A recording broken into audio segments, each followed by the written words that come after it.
பிரியமானவர்களே, அனுதினமும் இயேசுவோடு என்கிற இந்த காலை தியான பகுதிக்கு நாம் வந்திருக்கிறோம்.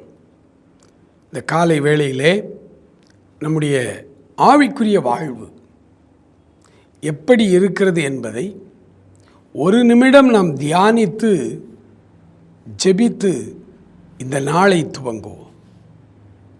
ஆண்டவருடைய வேத வசனம் சொல்லுகிறது, எபேசியர் 4ஆம் அதிகாரத்திலே 3வது வசனத்தை வாசிக்கிறேன். சமாதான கட்டினால் ஆவியின் ஒருமையை காத்துக்கொள்வதற்கு ஜாக்கிரதையாயிருங்கள். ஒருமனப்பாடு. இன்றைக்கு மனதை டிஸ்ட்ராக்ட் பண்ணக்கூடிய காரியங்கள் குழந்தைகளிலிருந்து பெரியவர்கள் வரை எல்லாருக்கும் இன்றைக்கு இருக்கிறது. ஒரு காரியத்தில் ஒரு செகண்ட் 2 செகண்டுக்கு மேலே கான்சன்ட்ரேஷனாக இருக்க முடியல. அந்த அளவுக்கு இன்றைக்கி உலகம் வேகமாய் நம்மை ஓட வைத்திருக்கிறது.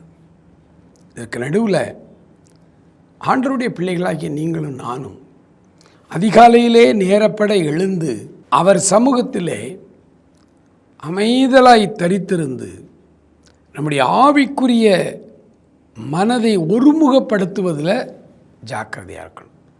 நம்முடைய ஆவிக்குரிய மனதை ஒருமுகப்படுத்த முடியாதபடி வருகிற பிரச்சனைகள், முதலாவது குடும்ப பிரச்சனை. இந்த காலை வேளையில் வந்து அமர்ந்திருக்கிறோம். நேற்று சாயங்காலத்தில் வீட்டில் சண்டை வந்துச்சுல, கணவன் மனைவி பிள்ளைகளுக்குள்ள கருத்து வேறுபாடு வந்துச்சுல்ல, கருத்து முரண்பாடு இருந்துச்சுல்ல, அந்த கவலையோடு தானே நீங்கள் சரியாக கூட ஜெபிக்காமல் போய் படுத்துட்டீங்க. இப்போ காலையில் எழும்பி உட்கார்ந்துருக்கிறீங்க. ஆண்டவருடைய சமூகத்தில் உங்களை தாழ்த்துங்கள். ஆண்டவரே, என்னுடைய ஆவியின் ஒருமைப்பாட்டை நான் காத்துக்கொள்வதில் ஜாக்கிரதையாக இருக்கணும்னு சொன்னீங்களே, என் குடும்பத்தாருக்குள்ள நான் முதலாவது என்னுடைய ஒருமனப்பாட்டை நான் காத்துக்கொள்ள வேண்டும். ஜெபிக்கும் போதும் வேதம் வாசிக்கும் பொழுதும் அமைதியாய் நாங்கள் அதை தியானிக்கும் பொழுதும் எங்களுக்குள்ள ஒரு கான்சன்ட்ரேஷன், ஒருமனப்பாடு இருக்கணும். இந்த ஒருமனப்பாடை குலைக்கிற இந்த குடும்ப வாழ்வில் இருக்கிற பிரச்சனைகள், அதில் நாங்கள் சரியாய்